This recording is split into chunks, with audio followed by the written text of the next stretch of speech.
আমার কবিতার নাম ভয়ঙ্কর দিন। কবি সুবলচন্দ্র বিশ্বাস।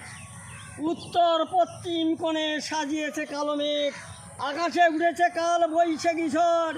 উড়ে যায় কালো মেঘ ঘনভূত পাক খায়, মেঘে মেঘে ঘর্ষণ বিদ্যুৎ চমকায়।